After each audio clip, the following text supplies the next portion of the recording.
I am going to start the broadcast now. So while we're waiting for a few more people to join us, we're live, but let me also share it on Facebook. So I'll do that while we chat.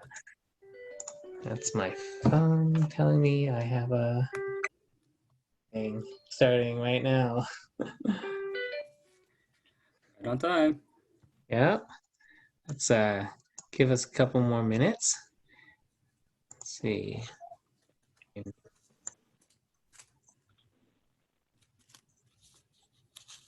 By the way, am I sharing the PowerPoint? Yes. Oh, good. Okay.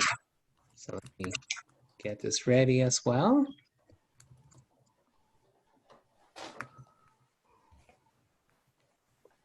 Okay. So here it goes. Nothing. Go live. Yay. Oh, I have to add a title first. So let me quickly put something up here real quick.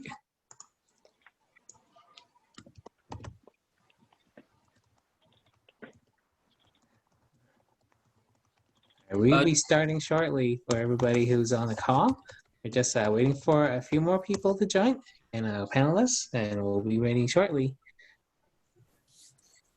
How is for all the attendees? How's everyone doing? And maybe share where you're calling from in the chat as well. Just while we're waiting for others to join and get all the technical things in order. Yeah.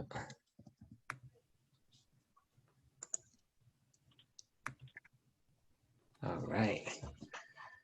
Facebook is responding well this time. Always toss it. Yeah. All right.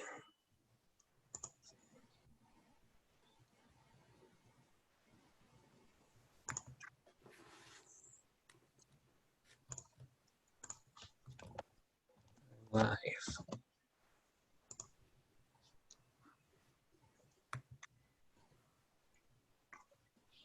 All right, I just share also to the Coast-to-Coast Meetup web page, Facebook group.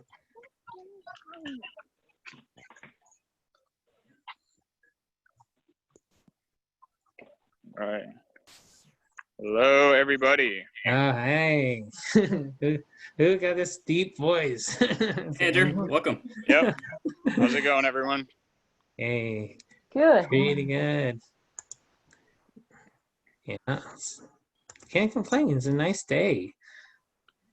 It's like Patty is raising her hands. So, Patty, do you want to speak? Let me allow you to talk. Go ahead, Patty. Oh, she just want to say hi. Hi, Patty. All right. You're slaying me. Point you out. Hi, guys. Hey, Patty. Howdy.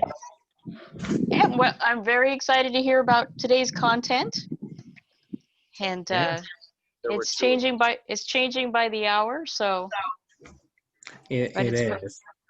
Yeah, so it's really excited that y'all are gathering, and we're all keeping up to all of this. But it's just being able to put it all together so that everyone just come to one source instead of being on all of the different webinars that we are subjected to. And so this is really great. Yeah. Well, thanks. Well, happy you join us. Yeah. In a couple minutes. Right on. Well, I'm going to mute myself. Right. Well, let's see. What time is it now? It's why don't we? I think we probably can get going. So let me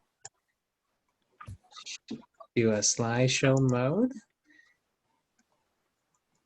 Slideshow. I think I actually am in slideshow mode. Okay. So, ready, James? You want to get us started?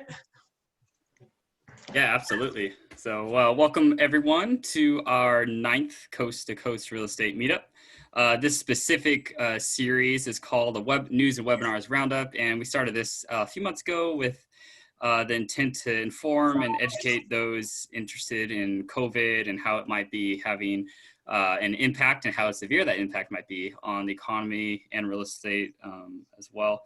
And in our Coast to Coast meetup, this series specifically, we're dissecting, analyzing, and offering our perspective on a variety of presentations, webinars, presentation materials on what industry experts are seeing on the impact of COVID on these two aspects of the nation of real estate and economy. So with that, we'll introduce some of the panelists today on the next slide. So for those that have been following along in our webinar series, these may be familiar faces to you, but to those who are new, this is our spiffy, well-dressed crew of panelists who hail from across the country, ranging from the West Coast, Northwest actually, from Seattle, all the way down to the Southeast in Tampa, and all the way to Northeast, and all the four corners of the country. So we'll give a brief introduction to each of the panelists present today. We'll just go in clockwise order. So we'll start with you, Vivek. Just a little bit about yourself. Hey, thanks, James. Hey, everyone. This is Vivek Arza from San Jose, California. Been in San Jose for about 10 years now. Started in real estate about 2.5 years back, mostly out-of-state investing in rental properties. Got into multifamily and met some amazing folks, most of them who are on the call right now.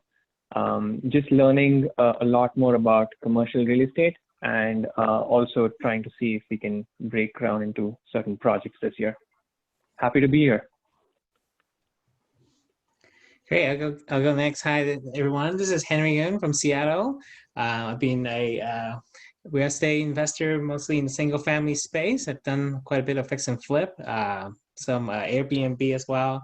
And have been last year, been working with the teams here to identify and source hopefully multifamily and commercial real estate property. So that's our focus. And I also love looking at data and studying about economy and everything about multifamily. So anyway, love to be here and share what I learned. Hi, everyone. My name is Yan Yan. I'm from New York. I'm a risk manager for a quantitative hedge fund. So I really enjoy analyzing real estate deals, and I think I can borrow my analytical skills from work to apply to real estate investment, especially look at the real estate investment from portfolio perspective, and then also from risk management perspective. And at the end of this webinar, you will see a promotion. So I will analyze, is it a good time to invest in real estate? And then if yes, then which sector we want to invest in? And then also some update for Q1 performance. Thanks. Yeah, great. So I'm James McCurry. I'm from sunny Southern California on the border of Los Angeles and Orange County. I am an environmental policy writer by day. I own a chemical engineering company in Texas by night, and a real estate investor within every minute in between. So but I've been in real estate for a few years, but a primary focus has been on the commercial sector for about the last 12 months. With some of the people on the panel today. I've been working mostly on multifamily, but a variety of other asset classes as well, such as self-storage, mobile home parks, senior housing, student housing. So it's been a fun journey, and really always learning and growing, and always seeking ways to mirror that and share with others as well, because I'm all about bringing along as many people along the journey as well. So if we can help even one person on a webinar such as this, help them learn a new insight or have them become that much more of a savvy investor, then that's a good day in my books.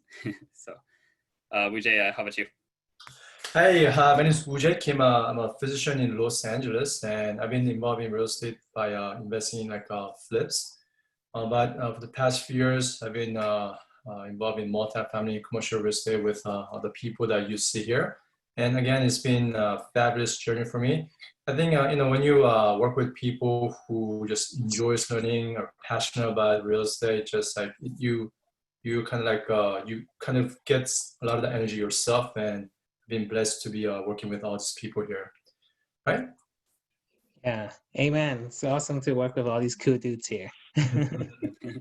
And I believe Bowick Always will high be energy. Yeah. joining us a little bit later. But Bowick, well, Henry, I believe you could probably introduce Bowick a little bit better than I can because you both live in Yeah, Washington. Boy, my buddy in Bellevue, Washington. He's a sales manager or a title manager, let's just say, to handle a lot of closing. Runs a pretty strong team there. So he'll be joining us. Actually, coming from another webinar he's giving. So I will be talking about single family. He's really just lived day to day in that space. So he'll give us really good information later today. Yep, and we also have a guest that I'm sorry I have not had the time to put his picture up here. He's Andrew Brewer from well, I would say slash Austin slash Bay Area. Why don't you introduce Yep. yourself, Andrew? Hey everyone, my name is Andrew Brewer, and I have been involved in real estate for the last 3 years or so, doing single family fix and flips. Had a single family portfolio. I've also done some commercial deals, and I'm involved with everyone here on the panel in some way, whether that's doing deals together or doing trainings together, or looking to do deals together. But I'm originally from the Bay Area. I'm in the process of moving to Austin, Texas. Of course, COVID has changed some of those plans, as I'm sure it has for everyone. But I'm just excited to be here, excited to share my insight and also learn some new tips and tricks. So yeah, excited to be a part of this. Thanks everyone for inviting me. That's awesome, Andrew. Now we have 5 corners of the states. Yeah. It's a pentagon. Yeah. Right. So great. So on the next slide, for each of the people that was introduced here, and including other people that were not present, here you can find the contact information, and any of the panelists on here would be happy to have a coffee, which may not necessarily be virtual now. It actually, depending on the coffee shop and where you live, it actually might be in person. So or a phone call, of course, as well. And also be sure to check out our Facebook group. We've been posting a lot of great content there, industry news, industry events, and just and kind of summarizing them, kind of true to our nature here in these webinars, really trying to synthesize and offer some insight into that. So be sure to check that out and gain a tip or two. And we can also always chat with you there as well. So for today's agenda, we'll be looking at 2 major sections. One is COVID and the economy, and then COVID and real estate specifically.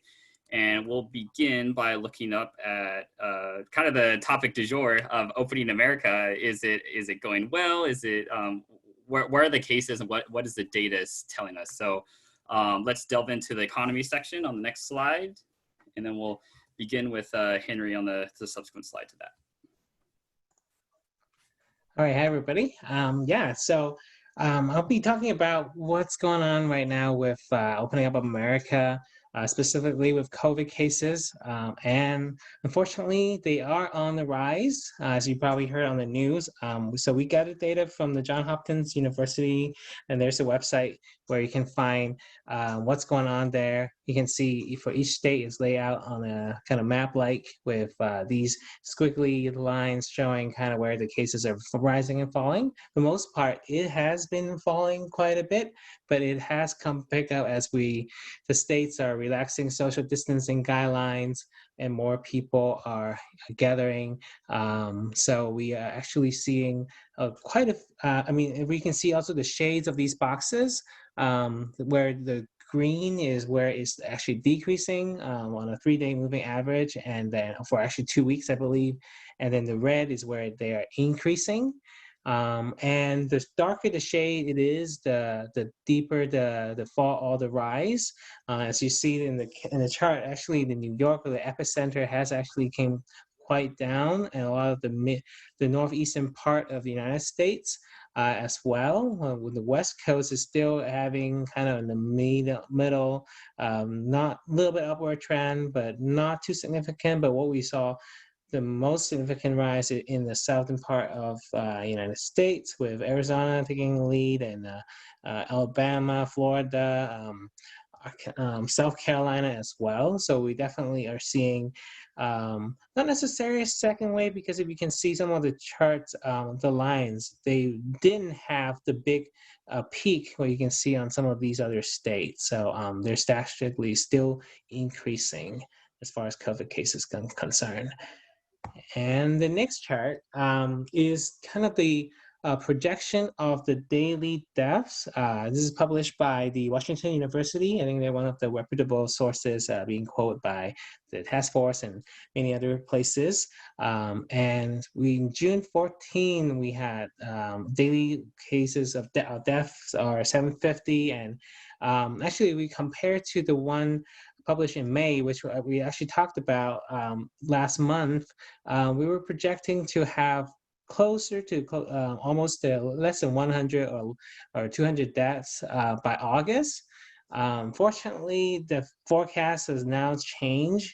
We're seeing that even by August, we're still going to be hovering above 500, and it looks like their modeling is projecting a rise of kind of in the tail end, August, September. So definitely I think that'd be a concern. So it looks like second wave might be coming from this model. Next is so there's definitely reflected in the markets, the CDC in the S&P 500 charts from as we saw coming into this I would say the major event, it causes a crash because of COVID and lockdown. Unemployments are on rising quite a bit, and kind of peaked at the 34% for the market. This is just the stock market, but so we're just focusing on talking about the market volatility right now. We're going to talk about the real estate side of things soon. But the story is, even coming to this recession, the corporate debt to GDP was already all-time high. The companies are not have strong profit earnings, and then the lockdown happened. Of course, it pretty much tanked the market. But the Fed stimulates it, and we have stories of the vaccines coming, and then the hope that the opening up the America would help bring back all of these jobs back. So we can see that the rise of the stock market. But then, last 2 weeks, we hear about the fear of the second wave coming, and lots of civil unrest, and then recent rounds of layoffs and bankruptcies from companies like JCPenney to her. Some of these household names are closing, 24 Hour Fitness as well. And we're also seeing this is not just affecting America, but kind of a global scale. It's happening in every country in the world. So it's definitely a major concern, possibly a significant downturn in the GDP. And then we have also seen the Fed and the government is trying to put more stimulus. First, we had the CARES Act, and now we're talking about the second HEROES Act that is still going through Congress. And then we also saw on Monday in midday, the Fed announced that they will start buying corporate bonds. Before they were announcing the news, but they're actually now starting to buy corporate bonds with like BBB rating. So some of these are junk bonds. So and then also the rising geopolitical tensions, and who knows what could happen between now and the elections. So that's definitely a lot of tug of war between what the government trying to do to rescue the economy, and also many negative news that are happening. So we'll see what happened before the election. So with that, I wanted to turn to Wu Jay to talk about kind of more on the in-depth analysis of the economy. Okay, so yeah, so I let's do Neil's webinar again. It's fascinating hearing Neil talk about his forecast, and this was a very eye-opening webinar for me. So just very excited to share about it. Okay, next slide. So everybody has seen a graph like this, right? This is basically a graph showing how our U.S. debt has been exponentially increasing since 1970. And right now it's close to $24 trillion, and definitely the COVID crisis is gonna make this worse. One thing is the current GDP to debt ratio is about 110%. So in respective, let's say, so we're basically borrowing more than we're actually producing. So if you were to compare it to your personal finance, let's say you make 100K per year, you're actually spending 110K. You're borrowing 110K, so you're spending more than you're actually producing. Now, so we know about this U.S. I've heard about this situation for many years, but what I didn't realize is that other countries are having kind of similar problems too, and maybe worse. So that was a little bit of a new kind of like a realization for me. Next slide. So, for example, China. So I used to think China is like this, fast-growing economy, 6% growth every year. A real advanced economy, but what I didn't realize is that the economy is heavily dependent on debt as well. So if you look at the chart on the left side, you see that for the past, like from 2009 to 2019, it was like 600% increase in debt. It's right now close to $43 trillion. And on the graph on the right side, the debt to GDP ratio is 304%. So compared to 110% of US, it's 304%. So that's pretty incredible. Next slide. And this is looking at BRICS, which stands for Brazil, Russia, India, China, and South Africa. They're considered emerging markets. Again, the debt is increasing at a pretty fast rate. Combined, it's 500% increase in the past 11 years, from until 2016. So it's increasing in a rapid rate. Next slide. This is looking at Japan, government debt in billions of Japanese yen, and their debt to GDP ratio is around 240%. So it's incredibly high as well. And you would think that it's still less than China, but the thing is, the situation is worse in Japan because overall the economy is not growing as fast as China. And then one thing is their working class is aging. The overall Japanese population is getting old, so a lot of people are leaving the workforce. So some economists call Japan a ticking economic time bomb. So as you can see, all of the world, the governments are having more debt. So some of the situation is worse than US. So in a way, relative to other countries, US is actually not the worst. The way Neil described it is it's not the worst pig. Okay, next slide. Okay. Now, so that's one thing that's happening, right? Worldwide, there's an increase in debt. And then let's talk about interest rate. In response to the COVID-19, all the countries are cutting down interest rates. The US interest rate is 0 right now. But many other world central banks actually have negative interest rates. So basically now, there are government bonds that give negative yield. So you basically pay money to park your money into their bonds, right? But another way you could look at negative yield is you can view that you're getting penalized for making your money stay still in a bank. So that these banks, they want you to use the money to stimulate the economy and whatnot. And Neil posed a question: how would this affect institutional funds like the pension funds, right? Because I think they're required to have a certain amount of their portfolio as bonds, right? About let's say 40%. So and these bonds are not making that many profit, right? So that means with the rest of their funds, they need to be a little bit more risky. They need to take more risks to make sure that their funds perform. So I think that's why Neil said in the future, I mean, he really wants to create products that he can sell to pension funds, like Class A apartments that pension funds will be wanting to buy. Next slide. Oh, wait, Wujay, I'm open for business if you want to pay me to park your money. Exactly. I pay you interest every month, right? That's right. Okay, next slide. Okay, so as a result of these two things, right? High debt and low interest rates is leading to like 11 unintended consequences that Neil points out. So first of all, it leads to kind of asset bubble. It's a natural consequence of this monetary policies. So there's high valuation for real estate. It's already happening all over the world: Sweden, Australia, Hong Kong. The real estate is there's like a bubble building up. And also this affects the stock market too, because money has to go somewhere, and then a lot of it goes to stock market. And then these stock markets seem very strong to relative to their actual fundamentals. And then and despite US having its own troubles, still US is a safe haven for a lot of this money, because as you saw, compared to other economies, US is still doing pretty well. So a lot of money is coming to US. And then overall, the yields for number 4, yields for investment is just declining. So this is forcing investors to buy more risky, traditionally more risky assets. And then US dollar will continue to grow strong again, because US is better economy relative to the other economies. Next slide. So overall, the economy was slow. The number 6, the economy will grow slow.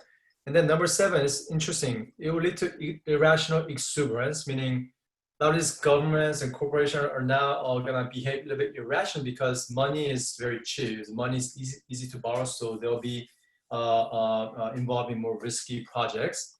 And then all this is gonna reflect retirement, because as you saw, the pension funds are not performing well, so this is gonna influence everyone's retirement in the future. And then investors are number 9, increasingly interested in gold, because there's just a lot of fear with other investments, and it will lead to some form of deflation. Again, Eurozone is kind of already flirting with deflation already. And then overall, US interest rate will still remain 0. As long as the other economies are having negative interest rate, I think US will continue to keep the 0 interest. Next slide. Okay, now, so Neo kind of talks about 2 possible scenarios in the future, okay? First one is the ideal, like a rosy scenario. One is the best scenario, that there'll be recession in 2020, and then some recovery starting 2021. So, they expect that, there'll be some negative growth initially, but US economy will bounce back in Q4. They're hoping that there will be no major shocks. So that's number 2. So hopefully there's no major bankruptcies and any shocks worldwide. Number 3, there will still be less jobs, so about 10% unemployment, and hopefully start reducing in 2021. And then number 4, interest rate. Interest rates will continue to stay low, 0 in 2020 and 2021. And then stock market will continue to do steady. And number 6, inflation will be under control, staying anywhere from 1 to 2%. And then wages will continue to be a little bit flat or decrease slightly. But this is like kind of like the best outcome that may happen, that Feds are hoping that will happen.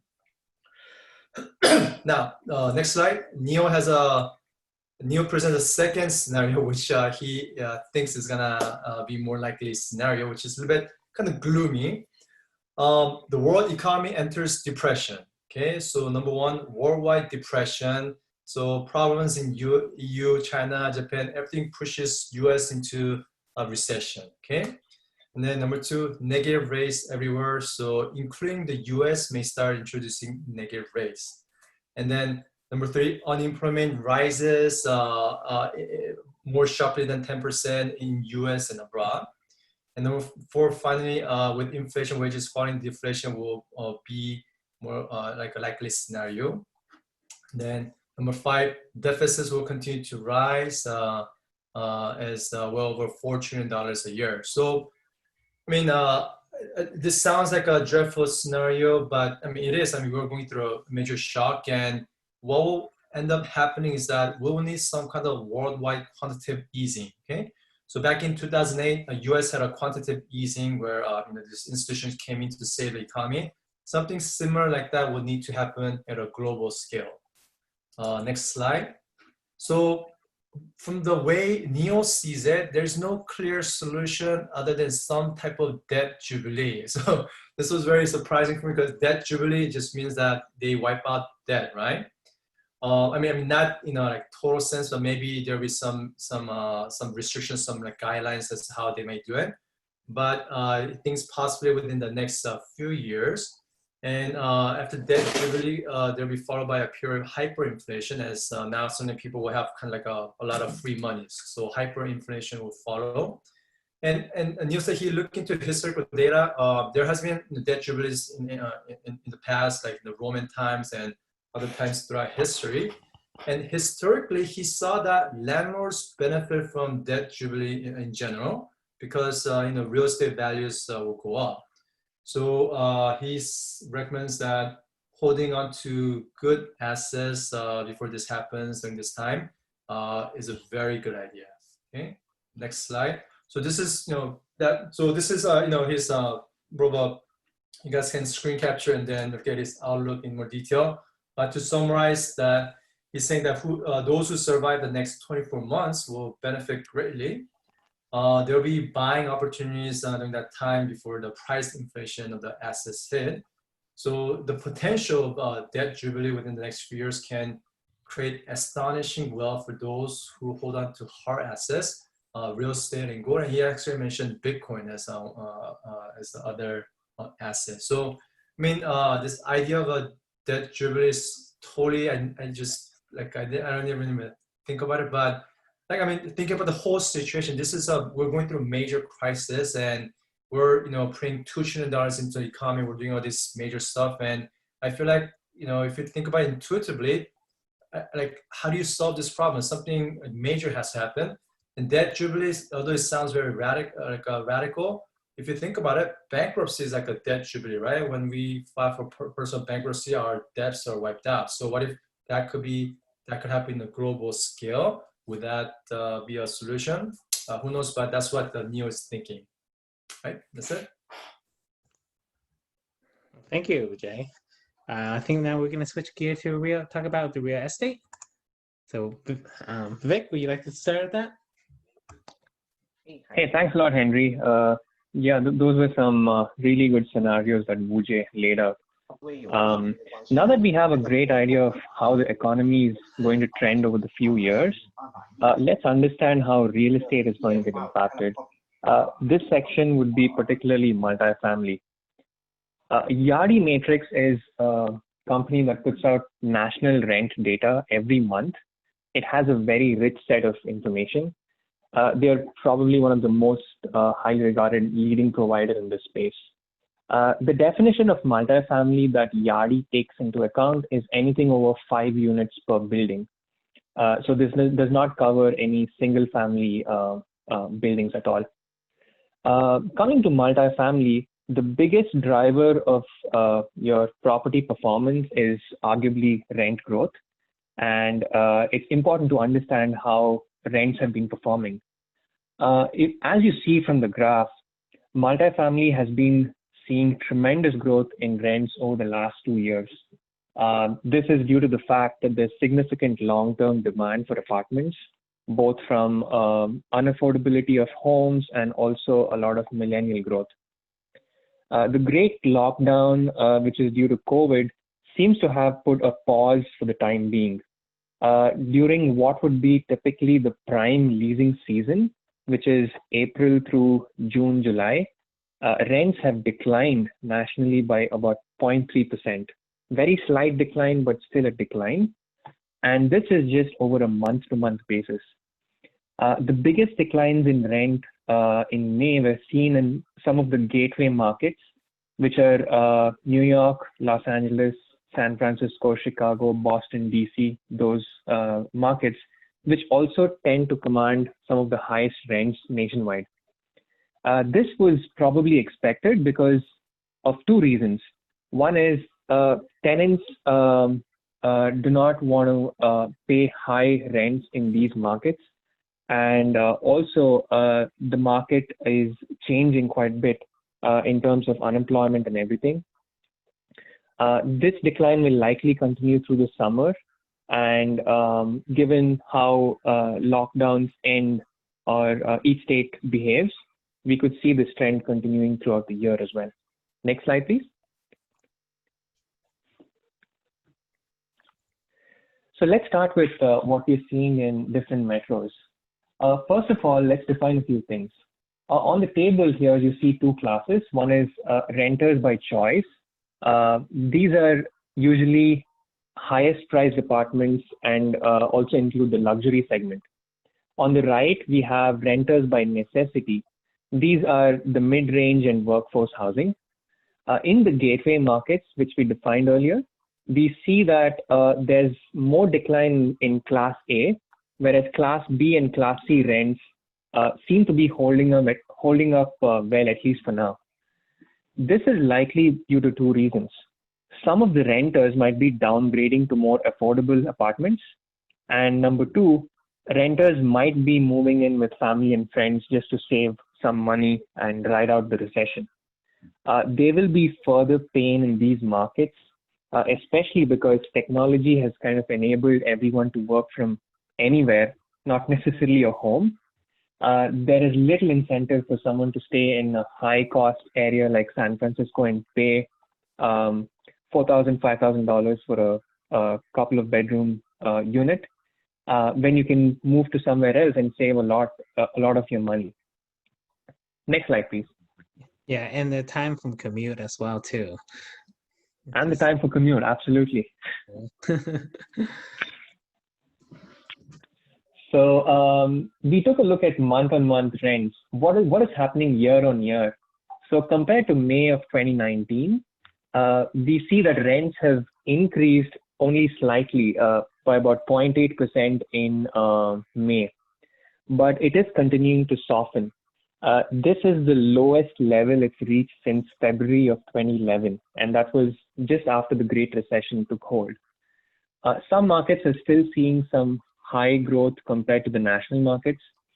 I tried to come up with reasoning, and this is what I could come up with. There might be three factors which would be contributing to these cities showing, decent rent growth even during COVID. One is affordability near large, expensive metros. So Sacramento is quite close to San Francisco, Inland Empire is close to Los Angeles, and Philadelphia is not too far from New York. That could be driving rents here. Strong population growth trends. Phoenix, Charlotte, Tampa, Raleigh, all of these have been seeing tremendous migration from outside and also job growth, which brings me to the other point. Job diversity is significantly important. We will go through a slide describing that in more detail, but Indianapolis, Dallas, Seattle, and Kansas City have shown a lot of job diversity. Even though Vegas is not on this chart, its growth has dropped significantly year on year. And the reason I mentioned Vegas is it had one of the largest rent growths last year, just before COVID. Vegas, as you all know, has a very high exposure to the entertainment, casino, and recreational industry. And these all remained closed during the shutdown. Next slide, please. Let's look at what's happening on the month-to-month rent growth. This provides a little bit of a better picture in terms of what the short-term trends are happening in the market. Kansas City, San Antonio, and Baltimore are the only markets showing month-to-month rent growth. On the flip side, Houston tends to be among the most volatile markets. The rapid decline in oil prices probably puts the road to recovery in Houston rent growth to an extended time frame. San Jose, Orange County, and Seattle were among the first markets to impose stringent lockdowns, perhaps why the rent growth is trending negative on a month-to-month basis pretty soon in these areas. We will continue to monitor month-to-month changes just because they indicate a lot of short-term trends, but it'll only become clear as the months progress. Next slide, please. Yardi put up a very interesting detailed argument as to which metros are more durable during this whole shutdown, because there's a massive spike in unemployment nationwide. One metric to watch closely is your job diversity. If you compare two metros, the one with more job diversity will have a better way of defending its rent growth.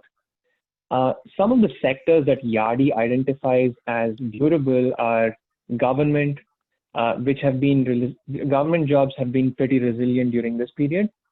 Finance, which had suffered during the last recession, has not been affected much this time around. Professional and technical jobs, again, most of them could be done by you working from home, so they've been rather safe. Some of the metros listed here are very much heavily dependent on government jobs, which have been safe throughout this cycle, and they're expected to do better than other cities. Now let's take a look at some of the cities which are not highly durable. Next slide, please. Okay. Oh, sorry. There. That's okay. Maybe one below. Thanks, Henry. So no surprise, Vegas is one of the least durable markets this time round, because the demand for its tourism industry has just taken a big hit. The other two metros have sectors like manufacturing and transportation, which are also not that durable. Although Milwaukee and Memphis did see modest growth pre-COVID. Next slide, please. Okay, finally, Yardi's prediction for rent growth in 2020. Cities like Vegas, Miami on the right-hand side, Orlando, Chicago, Houston, these are hit by two things. One is a combination of low tourism and also an oil price crash. They're going to see a tough year in 2020, is what Yardi projects. On the other hand, cities on the left-hand side, which are especially doing very well with job diversity and durability in terms of its workforce, they will see some very good growth going forward. Sacramento is Yardi's top pick this year. We'll have to see how that turns out, but there are some good demographic and trends going in Sacramento's direction. All right, now next slide, please. Sorry. Sorry, can I ask a question? Yeah, go ahead. So we see the bottom, on the right-hand side, the bottom three are from Texas. Did they specify why they think that San Antonio, Houston, and Austin will decrease the rent, and also Raleigh as well? Right. That's a good question. So Houston, it's not a very surprising thing that the oil glut and oversupply in construction has caused Houston rents to kind of project negative. Mm-hmm. San Antonio, Austin have a significant exposure to workforce housing.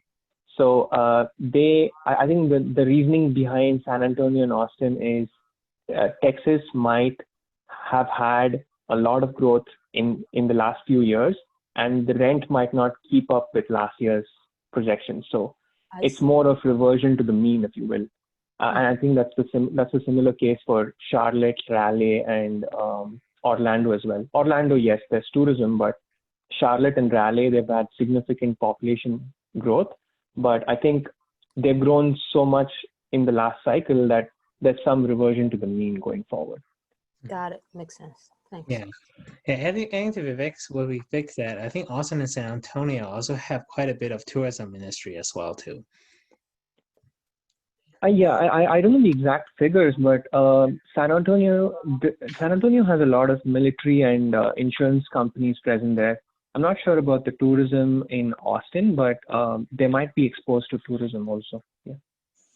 If I'll jump in there for a sec, Vivek. Austin is really well known for its many festivals. So, there's South by Southwest Festival, Austin City Limits, right? Numerous, the Austin Film Festival. And there's a lot of just kind of events like that, which draw in a lot of people from not only out of state or out of area, but also from out of the country.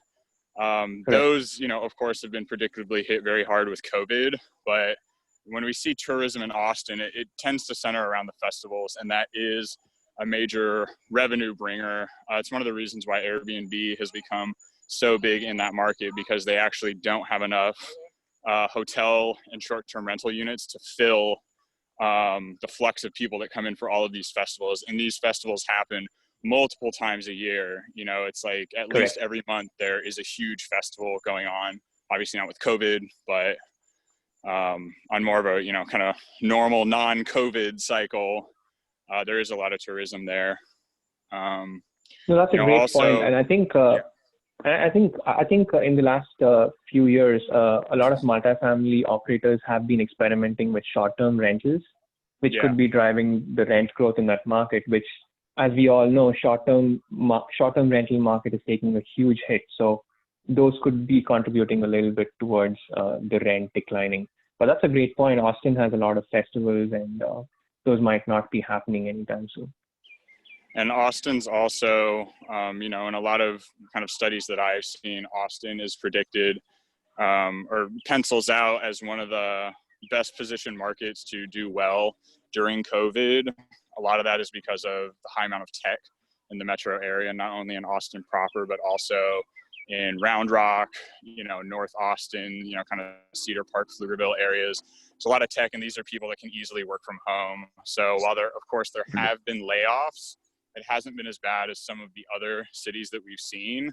And I may be kind of speculating a little bit too much here, but I think that the COVID pandemic could actually prove good for Austin in the long run, because people that are in areas that are more economically depressed because of COVID, we could see them moving towards markets that still have job openings. So, if we have tech companies in Austin that are still hiring, people that are in harder hit areas, like Vegas or parts of Florida that are heavily tourism dependent might seek a healthier market.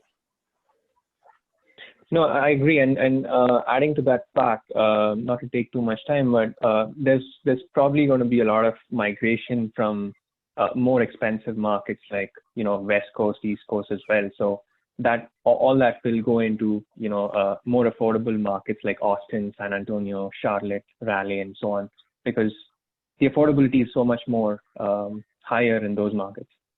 Right. And even with Austin's high cost, compared to the Bay Area, anything's affordable, so. Absolutely. Yeah. Thanks for your insights there, Andrew. Yeah, of course. Yeah. Next slide, please, Henry. So just a couple slides trying to see how rent collections have been doing. So there's one thing to see rent growth, but if you can't collect any rent, then that's no good. So the National Multifamily Housing Council, or it's called NMHC, does a rent payment tracker. It surveys about 11.5 million units of apartment units across the country. They do this each month to really understand how much rent is being collected. As you can see on the top, the numbers for April and May last year were only a little bit higher than what we're seeing this year. A few percentage points, I would say. Multifamily still holding up really well amidst the downturn. I think Austin made my head downturn. So one major reason might be because the stimulus checks have been paying a lot of people's rents. They're making their way not just to households, but also to businesses. That is important during the lockdown, but it'll be really interesting to see how these collections change after the stimulus checks sort of stop. Next slide. Okay, so rent collection by apartment class. So how did each class behave? So Class A usually commands the highest rents. Class C is workforce housing, which is the least expensive properties, and Class B is the middle ground. So as we can see, Class B has been doing the best in terms of collections. Class A is not too far behind. These are high-paying tenants which either broke their leases and moved out. That's why probably Class B is a little bit better in terms of collections. Class C has been lagging quite a bit, about 5 to 6 percentage points, because residents have a tougher time making their payments, and those are some of the most jobs that have been impacted during the lockdown. Service industry and stores and everything. Okay, just the last two slides regarding which markets are doing good for rent collection. So as you can see, again, the trend is those markets which have higher incomes and more job stability are tending to do very well in terms of collections. So as you can see, Virginia Beach, San Jose, Salt Lake City, all these are a little more higher income areas. Those are doing well. And on the next slide, I think I might get a lot of flack for bashing Vegas, but Vegas has been doing rather bad, and also with New Orleans. I think a lot of jobs here are tied to the tourism industry and the entertainment industry. So those were collecting some of the least rents during this downturn. Yeah, I hope all these slides provided you a lot of insights into which markets and how things are trending for 2020. I think next James is going to be discussing about observations by Marcus and Millichap, who's a very reputed brokerage. So take it away, James. Thank you, Vivek. So Marcus and Millichap gave this a presentation looking at specifically two sectors in real estate: multifamily manufactured housing, otherwise known as mobile home parks. They also, for the curious of mind, they have a whole host of webinars looking at each individual's asset class: self-storage, office, retail. They have a lot of good stuff, and I really, as Vivek said, I have a high degree of respect for them. So I wanted to first look at what they rather first looked at was more of a kind of on a macro scale, kind of like what we're doing here, starting macro, going into delving into a little more asset class specific details. I can't speak to personally, but some of you may have been exposed or seen or witnessed or at least heard of rent strikes or know of someone participating in that. But it is in a perhaps understandable response to the state eviction or a correlated response to the state executive evictions that have taken place in most of the states in the union, with only a march about 14 or 16 showing anything less like a state legislator. So there's a lot of high people in high places doing really big decisions about making statewide decisions on what to do with evictions. So in California, for example, I believe it's a 12, it may be a Los Angeles County. I need to double check that, but it's a 12-month, which sounds kind of crazy, a 12-month allowance to pay back deferred rent after that 12-month begins after the point of which the crisis, which I would assume would be denoted by the health order, or at least the governor's executive order. So that's quite a lot of time. And one of the panelists that Marcus and Millichap had on is kind of why they're describing why that's such a hard thing to navigate.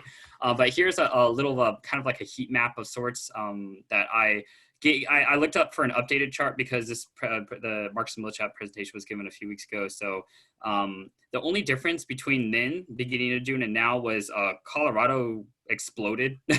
And I tried to really look into if there was any new orders given, but Colorado was pretty early in the process. So I'm actually not 100% sure why now there's a lot of pledged rent strikers. So these aren't necessarily rent strikes, but rather people who have pledged on We Strike Together.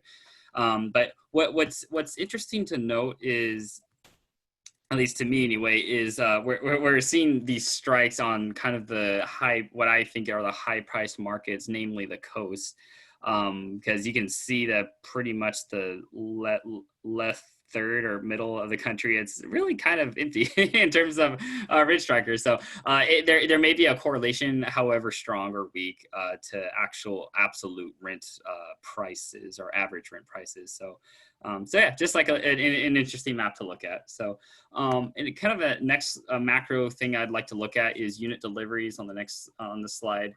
And this is looking at multifamily, which is given by the blue line, and orange is representing manufactured housing. So over the last 20 years, multifamily has exhibited more volatility overall, generally speaking, and relatively to mobile home parks. However, there seems to be kind of two sides of the graph. which is really the two sides of pretty much every graph we're looking at is the great financial crisis. Pretty much the world changed in many ways after that point in the 08, 09, in this case 010, because real estate kind of lags a little bit. So in the last 10 years though, multifamily has received increased attention from builders as more and more units are added. When I got started in Dallas in 2017, it was the number one, definitely for office development and maybe for multifamily as well. I remember one year there were, I think this was, it must have been statewide, but I remember hearing 300, just a lot. I think it was 3,000 units in a year, which seemed like a lot. So, but given that increased volatility, we're seeing a more severe drop, or at least witnessing a little bit more prematurely than mobile home parks and new deliveries for, and that drop that you see in the far right of the corner, that's only for January through April. So really the first quarter of 2020. And I find this interesting given that some states have, and some states have deemed construction as an essential activity. So my thoughts on this are, these were in progress properties that were scheduled to complete during the middle of the crisis. So they haven't been able to perform a modeled lease up stage. So I'm not too privy of when a start is completed, you know, if they actually get to a certain lease up period or if they, you know, put the last nail in the wood. So I'm not heavily involved in construction. So that would be an interesting theory to prove or disprove. Mobile home parks, on the other hand, the orange line, they are, though multifamily is kind of known as the steady Eddie asset class of commercial real estate.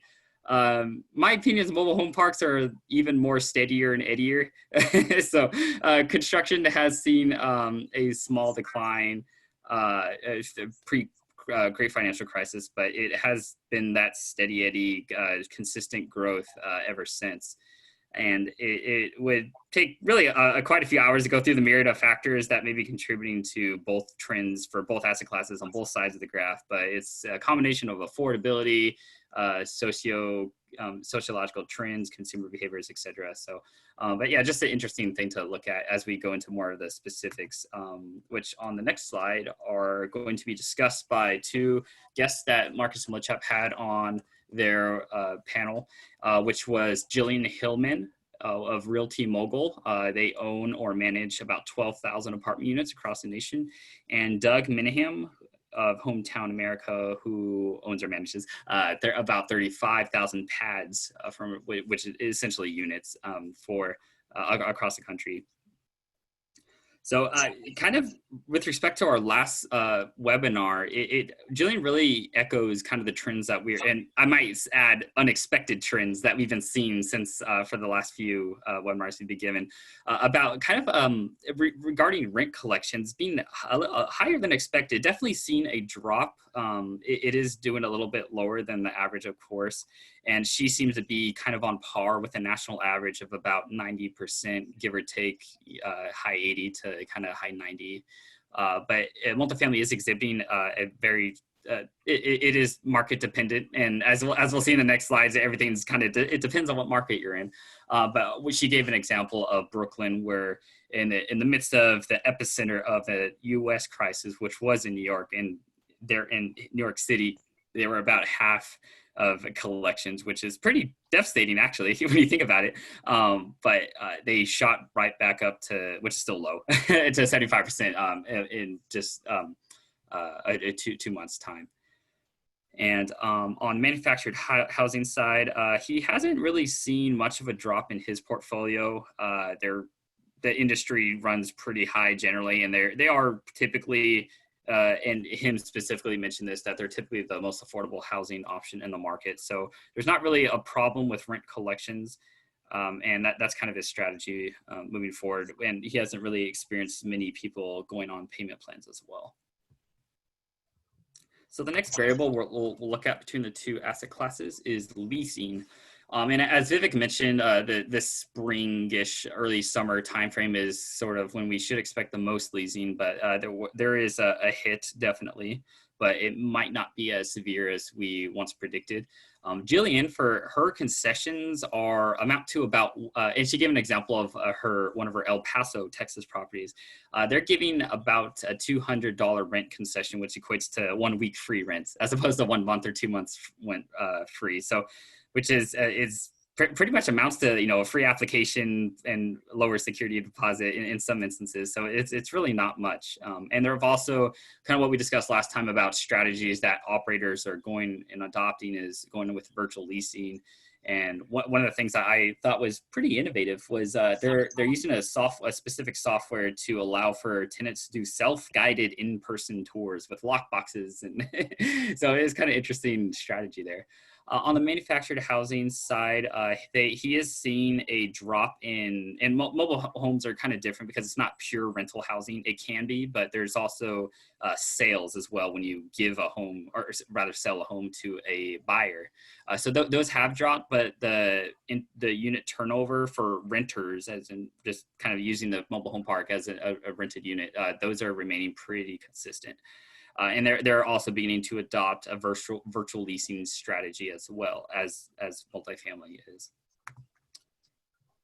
And we'll talk about vacancy next, kind of the hot topic. We're kind of not seeing, and also between asset classes, kind of like, oh, which asset class is going to fare better or not. But Jillian, she notes a few factors that she believes will lead to an increased vacancy in Q4 of this year. Hunkering down as opposed to moving into apartments, and family moving in from graduates, or even just adults moving in for financial reasons because one lost a job. So there's a lot of factors at work. I mentioned earlier about California. So she didn't really speak too fondly of California, where about that 12-month sort of allowance for rent paybacks, but not in the case of Texas, and which she gave that El Paso example of. And she's legitimately working with her tenants on a kind of in an individual basis. She's having a lot of property manager calls, so that's definitely a change to her operations. For Doug on manufactured housing side, he doesn't believe there will be a large shift. Again, manufactured housing is a little bit different because tenants can actually own the home, tenant-owned homes. They have equity in their home. They're kind of the last resort in some ways of affordable, clean housing. So the tenants are a little bit more sticky in a way. And there's always the backstop of just renting out the home if the home is eventually turned over back to the operator. So I definitely wanted to get to this graph. This is one of many graphs that they have, but I thought this one would be interesting to talk about, is kind of the inter-class vacancy rates. And so kind of a lot of trends that we're seeing over the past 25 years on the graph on the left-hand side, but kind of what we're currently at is the kind of latter two data points, with the 2020 figure being a trailing 12-month average. So given that we're still in 2020, those figures you see only have a weighted factor of about 25%, or at this point, maybe we're about 50% of the year. So those figures may change somewhat drastically, but given that they are halfway through the year where they are now, they won't change too much. But on the right-hand side, they were trying to build the case that unemployment and Class C vacancy is, at least relative to Class A, more correlated. So we have still yet to see how that may play out, because as you can see, unemployment, it's updated weekly. So it really jumps up quite quickly, but we're not seeing that at least as severe of an impact on Class C vacancy. So I'm of the opinion that Class C is going to fare better for reasons of affordability. Yes, you have tech. Yes, you have working from home, remote work. So, but that's my stance, and there's some people on my side and some people on the other side. So we'll see how that plays out in our next webinar. And as Vivek was mentioning, rent growth, one of the critical factors. And so given that it's so critical to get this correct in order to project accurately, Jillian is underwriting all of her properties with a net zero rent growth over the next 1.5 to 2 years. And what that means is you can either have like a positive rent growth in year 1 for some markets and a negative year 2, or vice versa. But in the end, they're projecting zero rent growth, which makes it with a price being fixed it makes it a little bit hard to compete because the investors may have the same expectations about returns. So it just makes it a little more difficult for operators and acquisitions. For the manufactured housing side, their rents are a little bit different. It's kind of again a steady eddy. They kind of have a consumer price index and municipality rent caps that they have to work with as opposed to multifamily. But they're running they're cruising around a 3%, and they don't project any rent drops, any negative at all, because again, they're kind of the last rung on the ladder in a way for clean, safe, and affordable housing. And I believe my last slide is kind of a fun slide, predictions, because we all like to talk about that. But these are coming from some of the big dogs in the industry. So in reference to refinancing, Jillian is all about it. She is one to believe kind of what Ujay was talking about Neil's projections about negative interest rates. She is on that train. She believes there will be negative interest rates. And on top of that, she also believes in universal basic income will be coming in her lifetime. So she's definitely trying to refinance as much as possible if there's no yield maintenance or other loan payoff penalties in place. But in referring to a buying opportunity that some people may be anxiously waiting for with dry powder kegs, she doesn't believe that's going to be the case, but where she does see it on a case-by-case basis, it's about a 6 to 9% decrease. So kind of a moderate price correction there. On the manufactured housing side, again, steady eddy.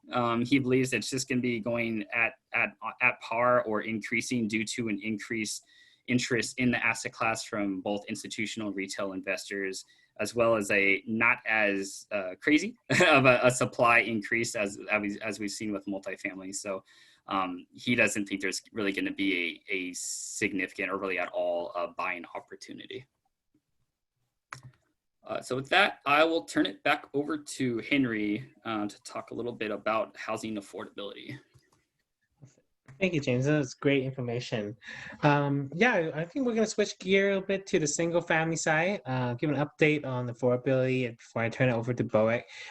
This is the national trend. Just start seeing the affordability index is actually starting to getting better, mostly because of the interest rate. The 30-year fix has just dropped to almost 3.37, and we're much lower than what was last year at 4.3. So definitely a good time to refinance.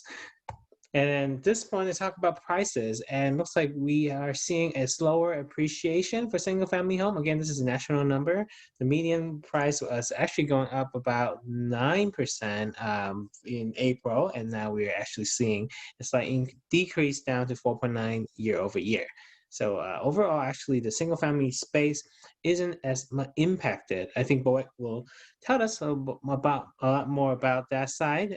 And also, we're picking Seattle as kind of the case study. Is a tech hub, and some of you here in the audience also live near a tech hub. But I think some of these trends might be applicable to more of a national trend as well. So, Boek. Thank you, Henry. So good evening, everyone. I think some of you came to our presentation, 2 months ago. I just make a quick update for the single family and condo market in King County, Washington. King County actually is the largest, most population in Washington actually in King County. So if you look at the chart here, this chart actually is the pending sales. Pending sales, you can look at this as a demand of the market. Okay, go to the next slide. Yeah, thank you. So basically, if you make the average of the past 5 years, you can see they are actually kind of consistent. The demand of the single family and condo, they keep increasing from January to the peak around summer, May and June, and then they will decrease again. They kind of similar. So next one. How about this year? Because this year, because of the pandemic, so the first 2 months, January and February, they are actually similar to the average of the past 5 years. But March and April, you can tell from the chart, the green color one, the demand decreased I would say decrease a lot compared with the average, because some buyer, I would say significant amount of buyer, they are too scary to go out to see the house. And also in King County here, we could not, still cannot kind of open house. But I think last month we opened it a little bit. They still cannot have an open house, but the real estate agent can take one buyer, a potential buyer, to see the house. Only allow, I think, 2 people enter the house. So that's why, because too scary, because the fear. That's why on March and April, the demand, the pending sales drop a lot. But the good news is on May, you can see the pending sales amount, they increase a lot compared with April. So it's good news. So go next one. That's the V-shaped recovery for single family. Yeah. So this one is is about the active inventory. That means it's the supply of the single family house and condo in King County. Although the yellow color that was 2018, that year was kind of abnormal. But if you make it on average, okay, go to next one. On average, actually, the inventory in King County kind of similar, or for most of the year, the inventory, keep increasing from January to the peak at September, and that will drop again. So how about this year? So go to next slide. This year, okay, the green color is this year. Actually, green color tells in the beginning of the year, 2 months, February and January, the inventory actually is lower than the average. And then March, April, and May, they are kind of increase. And the figure of last month, May, although it's a little bit, it's a little bit lower than the average. So that's the inventory. Actually have an real estate agent call me almost every few days and asking me, boy, is that now good time for the seller to sell, or good time for the to buy?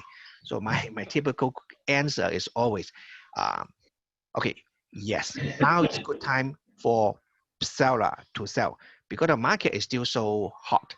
And then we don't know how, what's the real impact of the pandemic, and also the unrest protests affect the economy. Normally, we may not know in few months. So because the market is still hot right now, that's why if the seller want to sell, why not sell it now in the summer? So otherwise, if the market going bad, then the seller may need to wait for a few years. So that's the typical answer to the seller. How about buyer? Normally for the buyer, ask, oh, is that good time to buy? Normally my typical answer is yes, because for buyer, single family, buyer, most of them they're looking for long-term return. So they may keep the property 5 years, 10 years, or longer. So Seattle, King County, if the location is good, if the price is reasonable, why not just buy it now? Buy and wait. So that's why now it's a good time to buy and sell. Okay, let's go and move on to the next slide. Okay, so I'm using this chart to share about the price. The red color is the pending sales, and then the blue color is the inventory. So basically, if you look at the, for example, look at the 2016 in the first few months, and also 2017, most of the months in 2017, the demand, the red color chart is higher than the inventory. So that means the market did not have enough inventory. So the people, they kind of bidding on the price. So I remember those few years, the price, I normally call that as a crazy market. So let's go to the next one. 2018. In the first few months, the market was still also crazy, from January to May. I still remember one of the property I ran to the the open house. The seller in Barrie area, the seller want to sell the property around 900,000, but the real estate agent don't think the market can support that high. So end up they just they compromise to list the property. I think it's of 849,000. And then in the open house, I did rent to the open house. More than almost 200 people came on the Saturday open house. Just like a big party. The agent, I know the agent, of course. She already stopped counting after 100 people, because people keep coming. So That transaction alone, I think they went pending on March 2018, and then they closed around 2000. I mean on April. So as I told you, the listing price was 849,000. The final selling price was, I think it's 1.1. I forgot, 1.17 or 1.12. I always have trouble, the 2 and 7. So but 1.12 or 1.17 compared with 849,000 is still a lot. So crazy market. But 2018, the second half year, just look at the chart. The red color, the demand, actually they are similar almost every year. So that means the demand drop after summer, but the inventory keep increasing, to the peak of peak of September to 6,500 something, because inventory keep increasing, but the demand is the same. I mean, the pattern is the same. So the second half year of 2018, the market slowed down. That means no more bidding on the sales on the price. So some of the property, if the seller was too greedy, actually they end up could not sell. They need to put back on market. So 2019, most of the time in 2019, you can tell from the chart, the inventory actually is more than the demand. So most of the price in most of the transaction in King County, they kind of normal. Although some of the good location, they kind of I purchased one house last year, September. So I think I pay probably 5 or 6 family want to fight for their property. I think I spend 20,000 more on the listing price. Yeah, so that means depends on the location. Most of the transaction is kind of normal. Okay, look at this year, 2020. In the first few months, look at the charge. The red color, the demand actually is higher than the good. Yeah, thank you. Higher than the inventory. So in the first few months, I would say it was crazy here. So no bidding on the transaction. So, and then because of the pandemic, the transaction dropped a lot on April. So the good news is last month, May, the transaction they increased again. So look at the chart here. So I actually don't know what's going on in the coming few months, but some of the I would say, let me go to the next slide. This one originally, I forgot tonight. I did not hold this chart. If I can hold this one, that means I can draw on this chart. That means normally I would say, depends on the market situation. Look like the inventory may be similar to the average. That means keep increasing until September and then drop. So if the red color, the demand keep increasing higher than the inventory, then the market will be so hot. Even and now, although in the beginning you can tell, I mean, last month the inventory and demand, they are similar, but this month actually I would say it's kind of crazy. Look at this next slide. This one I got this information from one of the major real estate company here. They share in their email last week. That's what they say. Last week was the second best week in 22 months. So, and I tell you the truth, for my international team, I'm here. This month is the best month in the past few months. I mean, for past few years. So that means this month we close a lot of transactions. Yeah, that would make a big record for this month. So that's why the real estate market, single family market in Washington, King County, is still so hot, so crazy. So that's why now is good time to buy and sell. For me. Thank you, Boy. This is great information. We definitely see a very difference in terms of what the market is doing and what it's the jobless level and the economy is doing. There's 2 parallel universes, it looks like.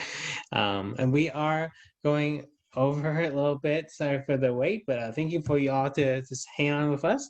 You can actually find some of these references what we talked about today.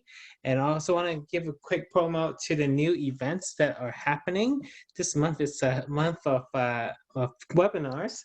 At least for us, we're not slowing down. We are going to have a new series called The Interview with the Masters. Actually, it's not new. We had a third one. This was going to be a third. This month we have Jonathan Trumpley, and he's a definitely a influencer, a great contrarian, just a well-rounded knowledge about the multifamily commercial real estate industry. So he'll be speaking with us on the 26th. And then we're going to have a real estate fundamental kind of deep dive into the mechanics of multifamily. So for those who might be newer to this this area, this commercial sector, definitely check that out. That will be on the 30th on Tuesday.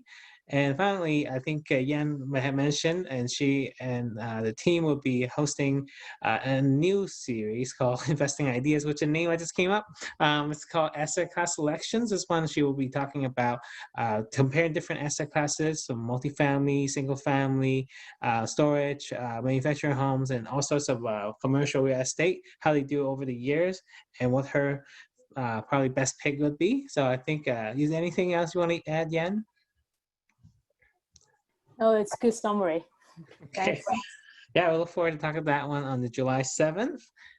With that, I think this is the last chart, just where you can find all the information, and be sure to check out the Facebook group because we update the dates on these webinars. We're gonna announce that in the group. And thank you so much for all of you to stay this long, and the panelists for sharing a lot of information. Now is a good time for questions, if there's any questions here. I will also let everyone speak as well. If you like to speak, go ahead. I know it's a pretty long day.